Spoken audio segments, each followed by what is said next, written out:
Well, welcome to another edition of 10 with Tom. It's day 5 of the mission trip. Woo. Will, where is everybody tonight? Ooh. Well, tonight we had our Wednesday evening chapel. On Wednesday evening, sometimes we have just an opportunity to get really deep, and with depth comes tears, because as we kind of go through and really challenge ourselves and look at ourselves in how God sees us, man, it's a lot.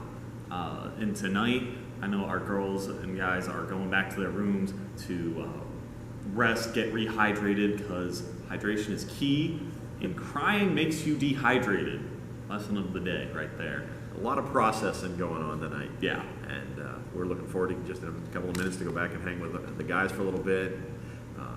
Kate's doing a great job with our girls, and tonight God showed up. And it was a great night and a busy day to even get us to this point. Day 3 on our work site, few challenges, few opportunities, but a lot of work got done. These guys have been working in the back of the warehouse, doing a lot of sorting and getting things organized. And I understand you found something back there today. We found a lot of little things running around. We had a couple ants that were just kind of going through. I had a spider attack me. It was like that big. It was terrifying. I picked up a shirt and somebody's like, "Will, there's a stain on it." And I turn it around like, "No, that's not a stain. That's a spider." And I threw it down, and everybody's debating about whether we kill it or not. And we also found a grasshopper back there. I don't think we told you about that. No, I didn't know about the grasshopper. Yeah, little grasshopper, little guy. Okay. Had a broken leg. So they're finding critters. Up front, we found a wall. When we walked into the warehouse on Monday morning, there were just bins and bins and bins of stuff and blocking everything in the front of the building. And today, all of a sudden, we looked and there's a wall back there.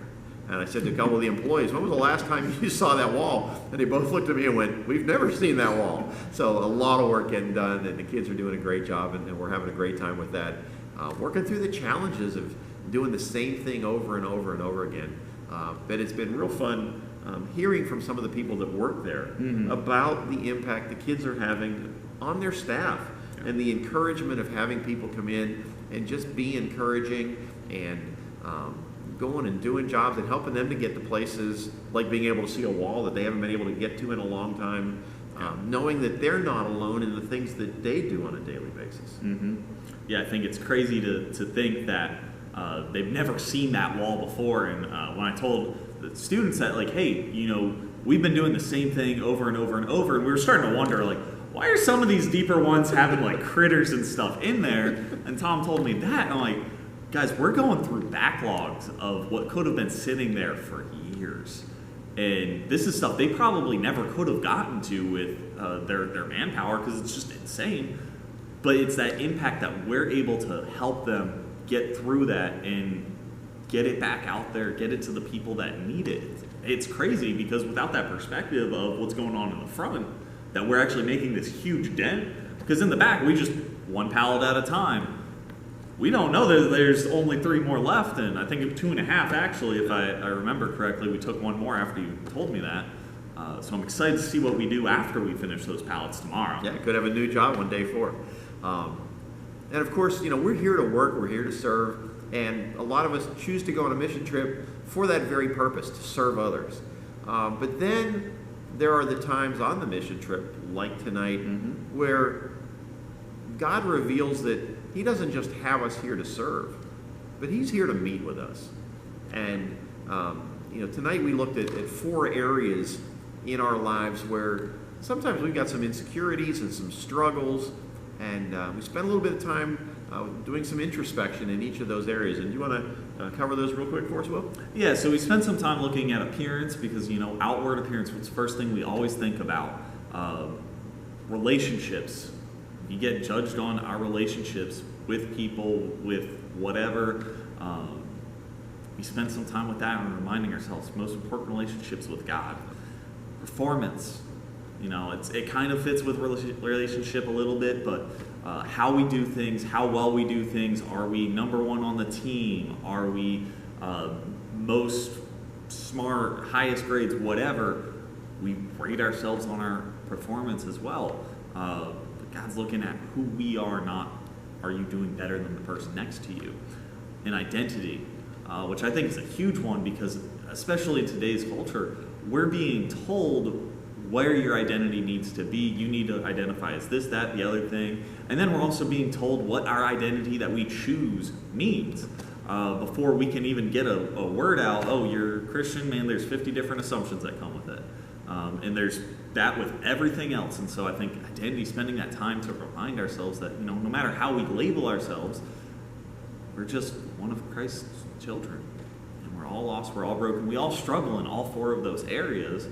And God can still do powerful things with us, even while we're struggling through each of these. Yep. And we've been talking today in our devotional times, both in the morning and the evening, and then also with our crews, our work sites, about being found. Mm-hmm. That Jesus left the 99 to go search for the one lost sheep.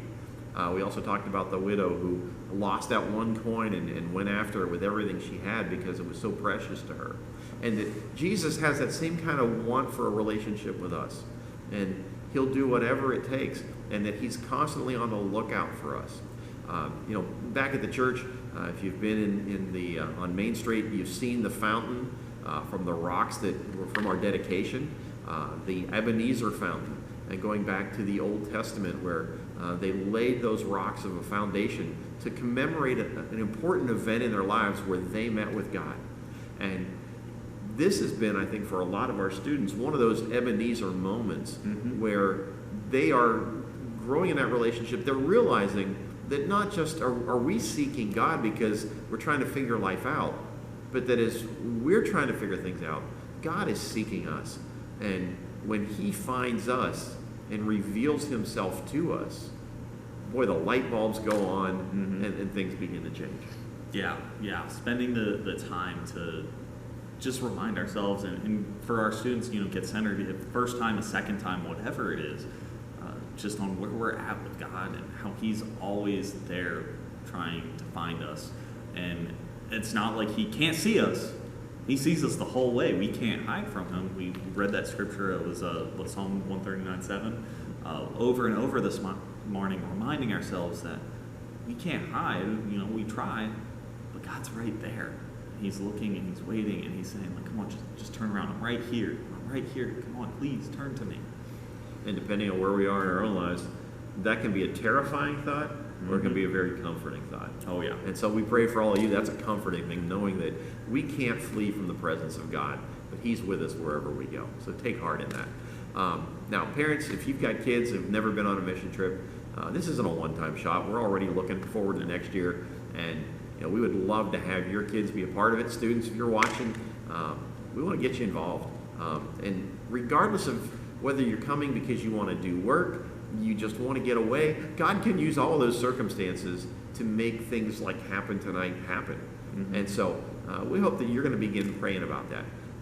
Now, tomorrow we're going to be spending a little bit more time probably talking about wrapping up our work at the work site, and then the next day we'll be talking about some of the impressions of what is a week away from home doing missions done in each of our lives. But for tonight, it has just been an incredibly exhilarating and exhausting evening. So it's about time for us to get a little bit of rest. Oh, yeah. But while we're here, we got just a few seconds left. I just want to remind everybody, school is underway, which means Wednesdays have ramped up and they are crazier than ever. Wednesdays are Wild Wednesdays for all of our middle school students, whether they're at Passetti Bay, at Mill Creek, or wherever they might be. Come on over after school, and we've got activities and a Bible study time, and we've got snacks. And then afterwards, we hang out until youth group. We do refresh at 6:30. And so for the kids who stay all day, we feed them dinner. For the ones that need to go home and take care of other business, pickup time is at 5 o'clock.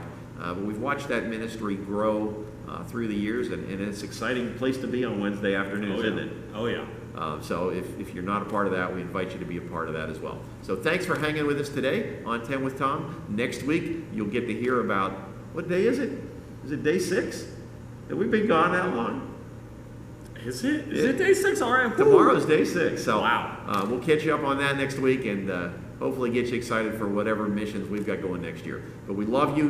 Have a great day.